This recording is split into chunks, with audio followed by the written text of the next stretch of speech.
Sir ತಮಗೆ ಉತ್ತರ ಕರ್ನಾಟಕದಲ್ಲಿ ಇಷ್ಟೆಲ್ಲ ಕಾನ್ಸ್ಟಿಟ್ಯುಯೆನ್ಸಿಗಳು ತಮ್ಮ ಪ್ರಭಾವ ಇದ್ರೂ ತಾವು ಅಂಜನಾದ್ರಿ ಇರುವಂಥ ಗಂಗಾವತಿಯನ್ನು ಆಯ್ಕೆ ಮಾಡಿಕೊಂಡ್ರಿ. ಜೈಲಿನಲ್ಲಿ ಬಿದ್ದಂಥ ತಮ್ಮ ಸ್ವಪ್ನಕ್ಕೂ ಗಂಗಾವತಿ ಕಾನ್ಸ್ಟಿಟ್ಯುಯೆನ್ಸಿ ಆಯ್ಕೆ ಮಾಡ್ಕೊಳ್ಳೋಕ್ಕೂ ಏನಾದರೂ ಸಂಬಂಧ ಇದೆಯಾ? ಖಂಡಿತವಾಗ್ಲೂ ವಿನಾಯಕ್, ಯಾಕೆಂದರೆ ನಾನು ಮಧ್ಯದಲ್ಲಿ ಬಳ್ಳಾರಿಗೆ ನನಗೆ ಪರ್ಮಿಷನ್ ಆಯಿತು ಸುಪ್ರೀಂ ಕೋರ್ಟಿಂದ. 1.5 ವರ್ಷ ನಾನಿದ್ದೆ, ತಮಗೂ ಗೊತ್ತು. ಇದ್ದಕ್ಕಿದ್ದಂಗೆ ಕೋರ್ಟಲ್ಲಿ ಪಿಟಿಷನ್ನು ಕ್ಯಾನ್ಸಲ್ ಮಾಡಬೇಕು ಅಂತ ಪಿಟಿಷನ್ ಬರುತ್ತೆ. ಕ್ಯಾನ್ಸಲ್ ಆಯಿತು. ಮತ್ತು ಬಳ್ಳಾರಿ ಮಾಧ್ಯಮ ಸ್ನೇಹಿತರು ಬಂದು ಮನೆ ಹತ್ರ ಕೇಳಿದರು, ಸರ್ ಮತ್ತೆ ನೀವು ಪುನಃ ಬೆಂಗಳೂರಿಗೆ ಹೋಗ್ಬಿಡ್ತೀರಾ ಅಂತೇಳಿ. ನಾನು ಹೇಳಿದೆ, ನಾನು ಬೆಂಗಳೂರಿಗೆ ಹೋಗಲ್ಲ, ನಾನು ಸಾರ್ವಜನಿಕ ಬದುಕಲ್ಲಿ ಬರ್ತೀನಿ. ನಾನು ಇಷ್ಟು ವರ್ಷಗಳಿಂದ ನಾನು ಮನೆಯಲ್ಲೂ ಕೊಡಲಿ, ನಾನು ಜನರ ಪ್ರೀತಿ ಇಟ್ಕೊಂಡು, ಸೊ ಅಂಜನಾದ್ರಿ ಹನುಮಂತನ ಪಾದ ಇಟ್ಕೊಂಡು ಗಂಗಾವತಿಯಲ್ಲಿ ಹೋಗಿ ನಾನು ಶಾಸಕನಾಗಿ ಚುನಾವಣೆಗೆ ನಾನು ನಿಲ್ತೀನಿ ಅಂತೇಳಿ ಸ್ಪಾಂಟೇನಿಯಸ್ ಆಗಿ, ಯಾಕೆಂದರೆ ಅದು ಮೈಂಡಲ್ಲಿ ಆಲ್ರೆಡಿ ಆಗಿರೋ ಘಟನೆಗಳು, ಕನಸುಗಳಾಗಿರ್ಬೋದು, ಪ್ರತ್ಯಕ್ಷವಾಗಿ ಭಗವಂತ ತೋರಿಸಿರುವಂಥ ಮಹತ್ವಗಳಾಗಿರ್ಬೋದು, ಮನಸ್ಸಿಗೊಂದು ಸಮಾಧಾನ ಇತ್ತು. ಸೊ ಅರ್ಧ ಹಂಪಿ ಅಲ್ಲೇ ಇರುತ್ತೆ ನಿಮಗೆ. ಹಂಪಿ ಅಂತಂದರೆ ನಾವು ಇವಾಗ ಡಿವೈಡ್ ಮಾಡ್ತಾಯಿದ್ದೀವಿ, ಬಳ್ಳಾರಿ, ವಿಜಯನಗರ ಅಥವಾ ಕೊಪ್ಪಳ ಅಂತೇಳಿ. ಹಂಪಿ ಅಂದರೆ ತುಂಗಭದ್ರಾ ನದಿಗೆ ಎರಡೂ ಕಡೆ, ಆನೆಗೊಂದಿ ಮತ್ತು ಹಂಪಿ. ಸಾಮಾನ್ಯವಾಗಿ ನಮ್ಮವರು ನಮ್ಮ ಭಾಗದಲ್ಲಿ ಹಂಪಿ ಅಂದರೆ ಅದು ಹೆಡ್ ಆಫೀಸ್ ಇದ್ದಂಗೆ. ನಿಜವಾದ ಸ್ವರ್ಗ ಇರುವಂಥದ್ದು ನದಿ ತೀರ, ಗುಡ್ಡ, ಅಂಜನಾದ್ರಿ, ಋಷ್ಯಮುಖ ಪರ್ವತ, ಪಂಪ ಸರೋವರ ಮತ್ತು ವಿದೇಶಿಗರೆಲ್ಲರೂ ಕೂಡ ಲಕ್ಷಾಂತರ ವಿದೇಶಿಯರು ಬಂದು ಅಲ್ಲಿ ಸ್ಟೇ ಮಾಡುವಂಥ ಪ್ಲೇಸು ಆನೆಗೊಂದಿ ಅಂದರೆ ಗಂಗಾವತಿ ಕ್ಷೇತ್ರ. ಸೊ ಅದು ಚಿಕ್ಕಂದಿನಿಂದ ಅದು ಮನಸ್ಸಲ್ಲಿತ್ತು. ಹನುಮಂತ ಅವರ ಆಶೀರ್ವಾದ ಮತ್ತು ಜೈಲಿಂದ ಬಿಡುಗಡೆ ಆದ ತಕ್ಷಣ ನಾನು ಅಲ್ಲಿಗೆ ಹೋಗಿದ್ದು 2015ರಲ್ಲಿ. ಚುನಾವಣೆ ನಾನು ಕಂಟೆಸ್ಟ್ ಮಾಡಿದ್ದು 23ರಲ್ಲಿ, ಅಂದರೆ 8 ವರ್ಷಗಳ ಗ್ಯಾಪ್ ಇತ್ತು. ಆದರೆ ಮೈಂಡ್ ಸೆಟ್ಟಲ್ಲಿ ಒಂದು ಬ್ಯಾಕ್ ಎಂಡಲ್ಲಿ ಕಂಪ್ಲೀಟ್ ಹನುಮಂತ ಗಂಗಾವತಿ ಅನ್ನುವಂಥದ್ದು ಅದು ಸ್ಪಾಂಟೇನಿಯಸ್ ಆಗಿ ಆ ದೇವರೇ ನನ್ನ ಹತ್ರ ಹೇಳ್ತಿರ್ಬೇಕು. ಇನ್ನು ನಿಮಗೆ ಯಾವುದೇ ಯುದ್ಧದಲ್ಲಿ ಸೋಲಿಲ್ಲ ಅಂತಾನೆ ಅರ್ಥ? ಖಂಡಿತವಾಗ್ಲೂ ಕೂಡ ಹನುಮಂತನ ಆಶೀರ್ವಾದ ಇದ್ದರೆ ನಾನು ಅವ್ರ ಪಾದ ಮುಟ್ಟಿ ನಾನು ಕೇಳಿದ್ದಿಷ್ಟೇ ವಿನಾಯಕ್. ನಾನು ಗಂಗಾವತಿಗೆ ಹೋಗೋ ಟೈಮ್ನಲ್ಲಿ ನಾನು, ನನ್ನ ಡ್ರೈವರು ನಾನು, ಜೊತೆಯಲ್ಲಿ ಅಲಿಖಾನ್ ಅಂತೇಳಿ ನನ್ನ ಆಪ್ತನಾಗಿರುವಂಥ ಹುಡುಗ, ಮೂವರೇ ನಾವು ಗಂಗಾವತಿಗೆ ಹೋಗಿದ್ದು. ನಾವು ಹೋಗಿ ಅಲ್ಲಿ ಪಂಪ ಸರೋವರದಲ್ಲಿ ಸ್ಟೇ ಮಾಡಿದೆ. ಯಾರು ಬಂದು ನನ್ನ ರಿಸೀವ್ ಮಾಡ್ಕೊತಾರೋ, ಯಾರು ಇಲ್ಲನೋ, ಇವತ್ತು ಯಾರೂ ನನ್ನ ಜೊತೆಯಲ್ಲಿ ಇಲ್ಲ. ನನಗೆ ಜೊತೆಯಲ್ಲಿ ಇರಬೇಕಾಗಿರೋರು ಜೊತೆಯಲ್ಲಿ ಇಲ್ಲ. ಯಾವುದೇ ನ್ಯಾಷನಲ್ ಪಾರ್ಟಿಗಳು ನನ್ನ ಜೊತೆಯಲ್ಲಿ ಇಲ್ಲ. ಆದರೆ ನಾನು ಚುನಾವಣೆ ನಿಲ್ತೀನಂತ ಹೇಳಿಬಿಟ್ಟಿದ್ದೀನಿ. ಓದಿ ನಾನು ಹನುಮಲೆ ದಿವಸನೇ ನಾನು ಅನೌನ್ಸ್ ಮಾಡಿದ್ದಕ್ಕೂ ಹನುಮಲೆ ದಿವಸಕ್ಕೂ 1 ವಾರ 10 ದಿನ ಗ್ಯಾಪ್ ಇರುತ್ತೆ. ಪಕ್ಷ ಇನ್ನೂ ಘೋಷಣೆ ಮಾಡಿಲ್ಲ. ನಾನು ಓದಿ ನಾನು ಅಲ್ಲಿಗೆ ಹೋಗಿ ರಾತ್ರಿ ಅಲ್ಲೇ ಮಲ್ಕೊಂಡೆ. ಬೆಳಿಗ್ಗೆ ಎದ್ದ ತಕ್ಷಣ ಸುಮಾರು ಒಂದು 15-20 ಸಾವಿರ ಹನುಮಮಲಧಾರಿಗಳು ಗಂಗಾವತಿಯಲ್ಲಿ ಶೋಭಾಯಾತ್ರೆ ಮಾಡ್ತಾಯಿದ್ದಾರೆ. ನನ್ನ ಕರ್ಕೊಂಡು ಹೋಗ್ಬೇಕಂತ 2 ಕಾರ್ ತೊಗೊಂಡು ಬಂದರು. ಸರ್ ನೀವು ಇಲ್ಲಿಗೆ ಬಂದಿದ್ದೀರಿ, ಮಾಲೆ ಧರಿಸ್ತಾ ಇದ್ದೀರಿ ಅಂತ ಗೊತ್ತು, ತಾವೇನಾದರೂ ಬಂದರೆ ನಮ್ಮ ಜೊತೆಯಲ್ಲಿ ಒಂದು ಪಾದಯಾತ್ರೆ ಮಾಡ್ಬೋದು ಅಂತೇಳಿ. ಅಷ್ಟೇ ಕಣ್ಣಲ್ಲಿ ಹಂಗೆ ನೀರು ಬಂದುಬಿಡ್ತು. 2 ಕಾರುಗಳು ಬಂದಿದೆ ಅಂದ ತಕ್ಷಣ ಓದೆ ನಾನು.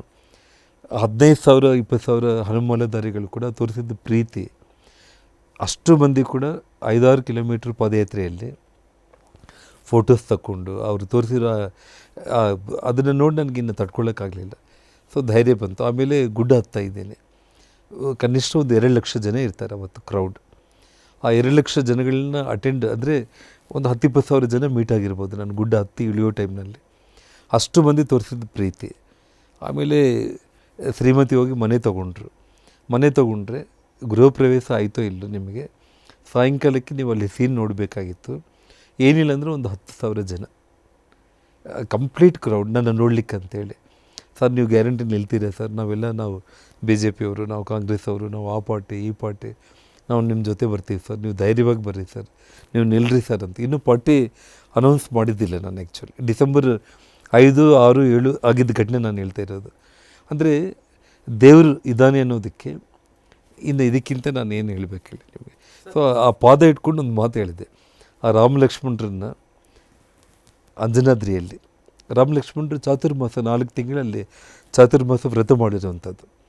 ಅಲ್ಲಿಂದನೇ ಆಂಜನೇಯನ ಕರ್ಕೊಂಡು, ಸುಗ್ರೀವ್ರನ್ನ ಕರ್ಕೊಂಡು ರಾಮೇಶ್ವರಕ್ಕೆ ಬಂದು ಅಲ್ಲಿಂದ ಲಂಕಾ ಪ್ರಯಾಣ ಮಾಡಿ ಅಲ್ಲಿ ರಾವಣಾಸುರನ ಸಂಹಾರ ಮಾಡಿ ರಾಮ-ಲಕ್ಷ್ಮಣರು ಇಬ್ಬರನ್ನೂ ಕೂಡ ಹೆಗಲ ಮೇಲೆ ತೊಗೊಂಡು ಅಯೋಧ್ಯೆಗೆ ಹೋಗಿ ಪಟ್ಟಾಭಿಷೇಕ ಮಾಡೋವರೆಗೂ ಹನುಮಂತ ಜೊತೆಯಲ್ಲಿದ್ದರು. ನಾನು ನಿನ್ನ ಪಾದ ಇಟ್ಕೊತೀನಿ, ಹೆಗಲ ಮೇಲೆ ಬೇಡ ಸ್ವಾಮಿ, ನಿನ್ನ ಪಾದ ಧೂಳಿಯಲ್ಲಿ ನಾನು ಪಾದ ಇಟ್ಕೊತೀನಿ. ನಾನು ನನ್ನ ಇಡೀ ರಾಜ್ಯದಲ್ಲಿ ಮತ್ತು ನನಗೇನು ಒಳ್ಳೆಯ ಹೆಸರು, ಒಳ್ಳೆಯ ಬದುಕು ಸಮಾಜದಲ್ಲಿ ನನ್ನ ಕೊನೆಯ ಉಸಿರು ನಾನು ತಗೊಳ್ಳುವಷ್ಟು ಸಂದರ್ಭಕ್ಕೆ ಒಳ್ಳೆಯ ಹೆಸರಲ್ಲಿ ಜನಗಳು ನನ್ನ ಬಗ್ಗೆ ಏನು ಒಳ್ಳೆಯ ಅಭಿಪ್ರಾಯ, ಕೆಟ್ಟ ಅಭಿಪ್ರಾಯಗಳೆಲ್ಲ ಹೋಗಿ ನನ್ನನ್ನು ಒಂದು ಸಮಾಜದಲ್ಲಿ ಇಂಥ ಮನುಷ್ಯ ಬೇಕು ಅನ್ನೋ ರೀತಿಯಲ್ಲಿ ನನಗೆ ಆಶೀರ್ವಾದ ಮಾಡಿ ಸಾಕು ಅಂತೇಳಿ ಪ್ರಾರ್ಥನೆ ಮಾಡಿದ್ದು ನಾನು. ಸರ್, ಜೈಲಿಗೆ ಹೋಗೋಕ್ಕಿಂತ ಮುಂಚೆ ಇದ್ದ ಜನಾರ್ದನ್ ರೆಡ್ಡಿ ವ್ಯಕ್ತಿತ್ವಕ್ಕೂ ಜೈಲಿಂದ ಹೊರಬಂದ ಜನಾರ್ದನ್ ರೆಡ್ಡಿ ವ್ಯಕ್ತಿತ್ವಕ್ಕೂ ಏನು ಬದಲಾವಣೆ ಸರ್? ಈಗ ಜನಾರ್ದನ್ ರೆಡ್ಡಿ ಜೈಲಿಗೆ ಹೋದ್ಮೇಲೆ ವೀಕ್ ಆಗಿದ್ದಾರಾ, ಸ್ಟ್ರಾಂಗ್ ಆಗಿದ್ದಾರಾ? ತುಂಬ ಸ್ಟ್ರಾಂಗ್ ಆಗಿದ್ದೀನಿ ಅಂತ ನಾನು ಹೇಳ್ಬೋದು. ನಾನು ಜೈಲಿಗೆ ಹೋಗೋ ಮುಂಚೆ ಕಾಣಿಸಿದ ಜನಾರ್ದನ್ ರೆಡ್ಡಿ ಅಂದರೆ ಹೆಲಿಕಾಪ್ಟ್ರು, ವಿಮಾನಗಳು, ಸಂಪತ್ತು, ಅದನ್ನು ತುಂಬ ವೈಭವೀಕರಣದಿಂದ ಜನರು ನೋಡಿರ್ಬೋದು. ಅದೇ ಸ್ಟ್ರಾಂಗ್ ಅಂತ ಅಂದ್ಕೊಂಡಿದ್ರು. ಆದರೆ ಅವತ್ತಿನ ಜನಾರ್ದನ್ ರೆಡ್ಡಿ ಇವತ್ತಿನ ಜನಾರ್ದನ್ ರೆಡ್ಡಿ ಬದಲಾವಣೆ ಇಲ್ಲ ವಿನಾಯಕ್. ನಿಮಗೆ ಆಧ್ಯಾತ್ಮಿಕತೆ ಇರ್ಬೋದು, ಭಗವಂತನಲ್ಲಿ ನಂಬಿಕೆ ವಿಶ್ವಾಸ ಇರ್ಬೋದು, ಜನರಲ್ಲಿ ಇದ್ದಿದ್ದ ನಂಬಿಕೆ ವಿಶ್ವಾಸ ಪ್ರೀತಿ ಇರ್ಬೋದು, ಅದೆಲ್ಲ ಅದೇ ರೀತಿಯೇ ಕಂಟಿನ್ಯೂ ಆಗ್ತಾಯಿದೆ. ಅದರಲ್ಲಿ ಏನು ವ್ಯತ್ಯಾಸ ಇಲ್ಲ, ಇನ್ನೂ ಸ್ಟ್ರಾಂಗ್ ಆಗಿದ್ದೀನಿ. ಸರ್, ಒಂದು ಪೊಲಿಟಿಕಲ್ ಮೀಟಿಂಗ್ನಲ್ಲಿ, ಪಬ್ಲಿಕ್ ಮೀಟಿಂಗ್ನಲ್ಲಿ ಅಂಬಾನಿ ಅದಾನಿ ಆದಮೇಲೆ ಜನಾರ್ದನ್ ರೆಡ್ಡಿ ಇರಬೇಕಾಗಿತ್ತು ಅಂತ ಒಂದು ಶಬ್ದ ಹೇಳಿದ್ರಿ. ಯಾಕೆ ಹೇಳಿದ್ರಿ ಹೀಗೆ? ಖಂಡಿತವಾಗ್ಲೂ ಕೂಡ ನನ್ನ ಗಣಿಗಾರಿಕೆ ವಿಚಾರ ಆಗಿರ್ಬೋದು, ನಾನು ಎಲ್ಲಿ ಕೂಡ ಅಕ್ರಮ ಅನ್ನೋಂಥ ಒಂದು ಕೆಲಸನೂ ಮಾಡಿಲ್ಲಮ್ಮ. ನಾನು ಇವತ್ತು ಗಣಿಗಾರಿಕೆ ವಿಚಾರದಲ್ಲಿ ನನಗೆ ಬಂದಿರುವಂಥ ಇನ್ಕಮ್ ಆಗಿರ್ಬೋದು, ಇವತ್ತು ಇಂಡಸ್ಟ್ರಿ ಒಂದು ಮಾಡಲಿಕ್ಕಂತೇಳಿ 15,000 ಎಕರೆಯಲ್ಲಿ ನಾನು ಒಬ್ಬ ಇಂಡಸ್ಟ್ರಿಯಲಿಸ್ಟು, ಬಿಸ್ನೆಸ್ ಮ್ಯಾನ್ ಆಗಿ ಹೋಗ್ಬೇಕನ್ನೋದು ನನಗಿತ್ತು. ಸುಷ್ಮಾ ಸ್ವರಾಜ್ ಅವ್ರ ಜೊತೆಯಲ್ಲಿ ಅವರು ಬಳ್ಳಾರಿಗೆ ಬಂದು 99 ಚುನಾವಣೆ ಸೋತ ಮೇಲೆ ಕೂಡ ನನ್ನ ಸಹೋದರರು, ನನ್ನ ಜನರನ್ನು ನಾನು ಬಿಡಲ್ಲ ಅಂಥೇಳಿ ಅವ್ರು ಏನು ಪ್ರತಿ ವರ್ಷ ಬರಲಿಕ್ಕೆ ಕಮಿಟ್ಮೆಂಟ್ ಆದರು, ನಾವು ಅವ್ರ ಜೊತೆಯಲ್ಲಿ ಹಾಗೆ ಇನ್ವಾಲ್ವ್ಮೆಂಟ್ ಆಗಿಬಿಟ್ಟು, ಸೊ ನಾನು ಹೆಚ್ಚಾಗಿ ಮನಸ್ಸಿಗೆ ಹಚ್ಕೊಂಡ್ಬಿಟ್ಟು ಅವ್ರ ಜೊತೆಯಲ್ಲಿ, ಸೊ ಪಾರ್ಟಿಯಲ್ಲಿ ರಾಜಕೀಯವಾಗಿ ನನಗೆ ಗೊತ್ತಿಲ್ಲದಂಗೆ ನಾನು ಇನ್ವಾಲ್ವ್ ಆಗಿಬಿಟ್ಟು ಬೆಳೆದಿದ್ದು. ಜೊತೆಗೆ ಸಂಪತ್ತು ಒಂದು ಕಡೆ ಅದೇ ರೀತಿಯಲ್ಲಿ ಎರಡೂ ಬಂದಿದ್ದು. ಸೊ ಹಾಗಾಗಿ ನಾನು ಟಾರ್ಗೆಟ್ ಆದೆ. ಒಂದು ವೇಳೆ ನಾನು ರಾಜಕೀಯಕ್ಕೆ ಈ ಪ್ರಮಾಣದಲ್ಲಿ ಆ್ಯಕ್ಟಿವ್ ಆಗದೆ ಹೋಗಿದ್ದರೆ ನನಗೆ ಯಾವ ತೊಂದರೆಯೂ ಆಗ್ತಾಯಿದ್ದಿಲ್ಲ. ಮತ್ತು ಖಂಡಿತವಾಗ್ಲೂ ಕೂಡ ತೀರಾ ಇಂಡಸ್ಟ್ರಿ ಬರ್ತಾಯಿತ್ತು. ಮತ್ತು ಇಷ್ಟೊತ್ತಿಗೆ 15 ವರ್ಷಗಳಲ್ಲಿ ಖಂಡಿತವಾಗ್ಲೂ ಕೂಡ ನಾನು ಆ ಸ್ಥಾನಕ್ಕೆ ದೇಶದಲ್ಲಿ ಒಂದು 10 ಮಂದಿ ಒಂದು ಟಾಪ್ ಬಿಸ್ನೆಸ್ ಪೀಪಲ್ ಲಿಸ್ಟಲ್ಲಿ ನಾನು ಒಬ್ಬನಾಗಿರ್ತಾ ಇದ್ದೆ. ಆದರೆ ನಾವು ಬಯಸೋದು, ನಾನು ಹೇಳ್ತೀನಲ್ಲ, ನನ್ನ ಜೀವನದಲ್ಲಿ ರಾಜಕೀಯ ಬೇಡ ಅಂತಂದರೂ ಕೂಡ ರಾಜಕೀಯಕ್ಕೆ ನಾನು ಬರಬೇಕಾಯಿತು. ಇವತ್ತು ಯಾವುದೇ ಒಂದು ವಿಚಾರದಲ್ಲಿ ನಾನು ಬಳ್ಳಾರಿ ಬಿಟ್ಟು ಬದುಕಲಾರೆ ಅಂತ ಅಂದ್ಕೊಂಡ್ರೆ ಬಳ್ಳಾರಿ ಬಿಟ್ಟು ಬದುಕುವಂಥ ಸ್ಥಿತಿ ದೇವರು ನಿರ್ಮಾಣ ಮಾಡಿದೆ. ಇವೆಲ್ಲ ಸೇರಿ ನನ್ನ ಇನ್ನೂ ಗಟ್ಟಿ ಮಾಡಿದ್ರು.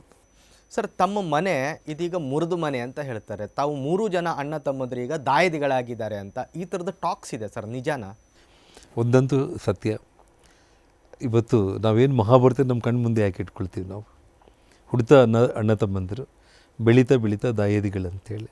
ಆದರೆ ನಮ್ಮಲ್ಲಿ ಅಷ್ಟು ನೀವು ಮಹಾಭಾರತ ಯಾಕೆ ಉದಾಹರಣೆ ಕೊಡ್ತೀರಾ? ರಾಮಾಯಣ ತಗೊಳ್ಳಿ ಅಲ್ಲ, ಅಣ್ಣ ತಮ್ಮಂದ್ರು ಹೇಗೆ ಬದುಕಿದ್ರು ಅಂತ ಹೇಳೋದಕ್ಕೆ ರಾಮಾಯಣನೂ ಒಂದು ಸಾಕ್ಷಿ ಇದೆ ಅಲ್ಲ? ಇದೆ, ಎರಡೂ ಇದೆ. ನಾನು ಅದಕ್ಕೆ ನಾನು ಹೇಳ್ತಾ ಇರೋದು, ಇಲ್ಲಿ ರಾಮಾಯಣದಲ್ಲಿ ರಾಮ ಲಕ್ಷ್ಮಣರು, ಲಕ್ಷ್ಮಣ ಒಬ್ಬನೇ ಹೋದರೆ ಆಗಲಿ, ಭರತ ಶತ್ರುಘ್ನ ಹೋಗಲಿಲ್ಲ ಅಲ್ಲಿ. ಅಂದರೆ ಅಟ್ಲೀಸ್ಟ್ ಒಂದಿಬ್ಬರಂತೂ ಉಳ್ಕೊಂಡ್ರಲ್ಲ ಅಯೋಧ್ಯೆಯಲ್ಲಿ. ಸೊ ಹಾಗಾಗಿ, ಬಟ್ ಇಲ್ಲಿ ವಿಷಯ ಏನಂತಂದರೆ ಆ ಮಟ್ಟಕ್ಕೆ ನಮ್ಮಲ್ಲಿ ದ್ವೇಷಗಳು ಯಾವುದೂ ಕೂಡ ನಮ್ಮ ಅಣ್ಣ ತಮ್ಮಂದರಲ್ಲಿ ಇಲ್ಲ. ಯಾವುದೇ ಒಂದು ಆಸ್ತಿ ವಿಚಾರನೋ ಇನ್ನೊಂದು ಅಧಿಕಾರಿ ವಿಚಾರಕ್ಕೆ ಅನ್ನೋದಲ್ಲ. ಸೈದ್ಧಾಂತಿಕವಾಗಿ ಅವ್ರಿಗೆ ಏನಂತಂದರೆ ಏಜಲ್ಲಿ ಕೂಡ ನಾವು ಇನ್ನೂ ಎಷ್ಟು ದಿನ ಅಂತ ಹೋರಾಟ ಮಾಡೋದಕ್ಕಾಗುತ್ತೆ. ಸೊ ಎಲ್ಲೋ ಒಂದು ಕಡೆ ನಾವು ನೆಮ್ಮದಿಯಾಗಿದ್ದೀವಿ ಅನ್ನೋಂಥ ಒಂದು ಭಾವನೆಗಳೇ ಬಿಟ್ಟರೆ, ಬಟ್ ಅಷ್ಟೊಂದು ದೊಡ್ಡ ದ್ವೇಷಗಳು ಮತ್ತು ಹೊಡೆದಾಡಿಕೊಂಡು ಇದು ಮಾಡುವಂಥ ಒಂದು ಸ್ಥಿತಿ ನಮ್ಮಲ್ಲಿ ಯಾವುದೂ ಇಲ್ಲ. ಅಲ್ಲ, ನಿಮ್ಮ ಸಹೋದರ ಸೋಮಶೇಖರ್ ರೆಡ್ಡಿ ಅವರು ಇತ್ತೀಚೆಗೆ ಒಂದು ಹೇಳಿಕೆ ಕೊಟ್ಟಿದ್ರು, ತಮ್ಮ ಮಾತೇನಾದರೂ ಕೇಳದೇ ಇದ್ದರೆ ಅವರು ಸೋಲಿಸ್ತಾರೆ. ಈ ಬುದ್ಧಿ ಜನಾರ್ದನ್ ರೆಡ್ಡಿ ಅವರಿಗೆ ಭಾಳ ಚಿಕ್ಕಂದಿನಿಂದನೂ ಇದೆ ಅಂತ ಬೇರೆ ತಮ್ಮದೊಂದು ರಹಸ್ಯ ಹೇಳಿದ್ದಾರೆ ಅವರು ಪಬ್ಲಿಕ್ಕಾಗಿ. ಅದು ಒಂದು ವಿಷಯ ಏನಂತಂದರೆ, ನಾನು ಮೊದಲಿಂದ ನಿಮಗೆ ಹೇಳಿದ್ದೆ, ನಾನು ಗೋಲಿ ಆಡೋ ಸಮಯದಿಂದ ಕೂಡ ಹಿಡಿದು ಸೋಲನ್ನು ಆ್ಯಕ್ಸೆಪ್ಟ್ ಮಾಡಲಿಕ್ಕೆ ಅಷ್ಟು ಸುಲಭವಾಗಿ ನನ್ನ ಕೈಲಿ ಆಗಲ್ಲ ಅಂತೇಳಿ. ಅದು ನನ್ನ ಅಣ್ಣ ತಮ್ಮಂದರಿಗೆ ಗೊತ್ತಿಲ್ಲದಂಗೆ ಇನ್ಯಾರು ಗೊತ್ತಿರುತ್ತೆ ಹೇಳಿ. ಒಂದು ಎರಡನೇ ವಿಚಾರ ಬಂದು, ಅವರಿಗೆ ಒಂದು ಸೋಲಿನ ವಾತಾವರಣ ನಿರ್ಮಾಣ ಆದಾಗ ಅದನ್ನೆಲ್ಲ ನೆನಪಿಸ್ಕೊಂಡು ಅವರು ಗೋಲಿ ಆಟನ ಅವರು ನೆನಪಿಸ್ಕೊಂಡಿರಬೇಕು ಅಂತೇಳಿ ನನಗೆ ಅನಿಸುತ್ತೆ ಆ ಸಂದರ್ಭದಲ್ಲಿ. ಸರ್, ಕರ್ನಾಟಕದಲ್ಲಿ ಈಗ ಬಲಿಷ್ಠ ಕಾಂಗ್ರೆಸ್ ಸರ್ಕಾರ ಇದೆ, 136 ಮಂದಿ ಶಾಸಕರಿದ್ದಾರೆ. ಸಿದ್ದರಾಮಯ್ಯ, DK ಶಿವಕುಮಾರ್ ಅಂತ ಬಲಾಢ್ಯ ದೈತ್ಯ ರಾಜಕೀಯ ಶಕ್ತಿಗಳು ಕರ್ನಾಟಕದಲ್ಲಿದೆ. ಇಂಥ ಶಕ್ತಿಯನ್ನು ಎದುರಿಸಲಿಕ್ಕೆ BJP ಅವ್ರ ಕೈಯಲ್ಲಿ ಆಗುತ್ತಾ ಸರ್ ಕರ್ನಾಟಕದಲ್ಲಿ? ನೋಡಿ, ಅವರು ಯಾವುದೋ ಒಂದು ಅದೃಷ್ಟ ಅವರಿಗೆ ಕೆಲಸ ಮಾಡಿದೆ ಅಂತ ನನಗೆ ಅನಿಸಿರುವಂಥದ್ದು. ಹಾಗಾಗಿ ಯಾವುದೇ ಕಾರಣಕ್ಕೂ ಕೂಡ ಬರುವಂಥ ದಿನಗಳಲ್ಲಿ ಈಗಾಗಲೇ ಈ ಒಂದು ವರ್ಷದಲ್ಲೇ ಬಲಿಷ್ಠವಾಗಿ ಇದೆ ಅಂತ ತಾವೇನು ಹೇಳ್ತಾ ಇದ್ದೀರೋ, ಇಷ್ಟು ಬಲಹೀನ ಸರ್ಕಾರ ರಾಜ್ಯದಲ್ಲಿ ಯಾವತ್ತೂ ಯಾರೂ ನೋಡಿಲ್ಲ ಅನ್ನೋಂಥದ್ದು. ಒಂದು ಅಭಿವೃದ್ಧಿ ಕೆಲಸನೇ ಇಲ್ಲ.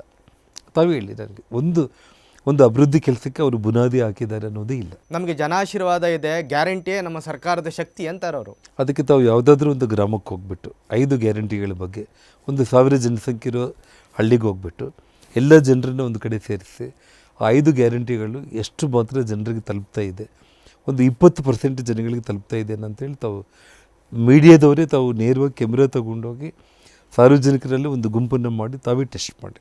Sir, Bengaluru to Ballari 320 kilometre ಪಾದಯಾತ್ರೆ ಮಾಡಿದ ಸಿದ್ದರಾಮಯ್ಯ ಮತ್ತು DK ಶಿವಕುಮಾರ್ ಮೇಲೆ ತಮಗೇನಾದರೂ ಸಿಟ್ಟಿದೆಯಾ ಸರ್? ನಾನು ನಿಮಗೆ ಒಂದೇ ಮಾತನ್ನು ಹೇಳಿದೆ, ನಾನು ಕರ್ಮ ಸಿದ್ಧಾಂತ ನಂಬಿರುವಂಥ ನಾನು ಅವರವರ ಕರ್ಮ ಅವ್ರಿಗೆ ನಾನು ಬಿಟ್ಟಿದ್ದೀನಿ ಅಂತೇಳಿ. ಸೊ ಹಾಗಾಗಿ ಸಿಟ್ಟನ್ನು ಇಟ್ಕೊಳ್ಳೋ ಪರಿಸ್ಥಿತಿ ಇಲ್ಲ ನನಗೆ. ದೇವರು ಅವ್ರ ಕಡೆಯಿಂದ ಈ ರೀತಿ ತೊಂದರೆ ಆಗಬೇಕಂತ ಬರೆದಿಟ್ಟಿರ್ಬೋದು, ಆಗಿದೆ ಅಷ್ಟೇ. ಸರ್, ಬಳ್ಳಾರಿಯಲ್ಲಿ ಮತ್ತೆ BJP ಬಾವುಟ ಹಾರ್ತದ? 100ಕ್ಕೆ 100 ಶ್ರೀರಾಮುಲವರು. ಈ ಹಿಂದೆ ಬಳ್ಳಾರಿಯಲ್ಲಿ ಅತಿ ಹೆಚ್ಚು BJP ಒಬ್ಬ ಸಂಸದನಾಗಿ ಗೆದ್ದಿರೋದು ಶ್ರೀರಾಮುಲವರೇ ನಿಮಗೆ. ಯಾಕಂದರೆ ಕರುಣಾಕರ್ ರೆಡ್ಡಿ ಅವರು 2004 32,000, ಶಾಂತ 2,000, ದೇವೇಂದ್ರಪ್ಪ ಅವರು 40,000, ಶ್ರೀರಾಮುಲವರು 86,000ದಿಂದ ಗೆದ್ದಿದ್ದರು ಪಾರ್ಲಿಮೆಂಟಿಗೆ. ಈ ಬಾರಿ 2 ಲಕ್ಷ 3 ಲಕ್ಷ ಅಂತರದಲ್ಲೇ ಗೆಲ್ತಾರೆ ಶ್ರೀರಾಮುಲು. ಸರ್, ವಿಜಯೇಂದ್ರ ಅವ್ರಿಗೆ ಭವಿಷ್ಯ ಇದೆಯಾ ಸರ್? ಖಂಡಿತವಾಗ್ಲೂ ಕೂಡ. ಇವತ್ತು ಯಡಿಯೂರಪ್ಪ ಅವರ ಮಗ ವಿಜಯೇಂದ್ರ, ಹಾಗಾಗಿ ವಿಜಯೇಂದ್ರ ಅವರು ಅಧ್ಯಕ್ಷರಾಗಿದ್ದಾರೆ ಅಂತೇಳಿ ಎಲ್ಲರೂ ಭಾವಿಸಿರ್ಬೋದಾಗಲಿ. ನಾನು ವಿಜಯೇಂದ್ರನ ಚಿಕ್ಕಂದಿನಿಂದ ನಾನು ನೋಡ್ತಾ ಇದ್ದೀನಿ. ವಿಜೇಂದ್ರ ಅವರು ಕೂಡ ಅವ್ರ ತಂದೆಗಿರೋಷ್ಟು ಛಲ ಇದೆ. ಖಂಡಿತವಾಗ್ಲೂ ಕೂಡ ನಾನು ಏನೋ ಒಂದು ಸಾಧಿಸಲೇಬೇಕು ಅನ್ನೋಂಥ ಛಲ ಇದೆ ಮತ್ತು ಜನಾಕರ್ಷಣೆ ಇದೆ ಮತ್ತು ಒಳ್ಳೆಯ ತಿಳುವಳಿಕೆ ಈಗಾಗಲೇ ತಾವು ನೋಡ್ತಾ ಇದ್ದೀರಿ ವಿಜೇಂದ್ರ ಅವ್ರ ಬಗ್ಗೆ. ಕೆಲವೊಬ್ಬರಿಗೆ ಅನ್ಬೋದು ಯಡಿಯೂರಪ್ಪ ಅವ್ರ ಮಗ ಅಂತೇಳಿ, ಬಟ್ ಯಡಿಯೂರಪ್ಪ ಅವ್ರ ಮಗ ಅನ್ನೋದಕ್ಕಿಂತ ಕೂಡ ವಿಜೇಂದ್ರ ಅನ್ನೋಂಥ ಒಂದು ಸ್ಥಿತಿಗೆ ಅವರು ಆಲ್ರೆಡಿ ತಲುಪ್ತಾ ಇದ್ದಾರೆ. ಖಂಡಿತವಾಗ್ಲೂ ಕೂಡ ಅವರು ತಂದೆಗೆ ಬಂದಿರುವಂಥ ಹೆಸರಿಗಿಂತ ಕೂಡ ಇನ್ನೂ ಒಳ್ಳೆಯ ಹೆಸರನ್ನು ಮಾಡ್ತಾರೆ ಅನ್ನೋ ನಂಬಿಕೆ ನನಗೆ ಐತೆ. ನ್ಯೂಸ್ ಫಸ್ಟ್, ನಿರ್ಭೀತಿಯಿಂದ ನಿಮ್ಮ ಪರವಾಗಿ.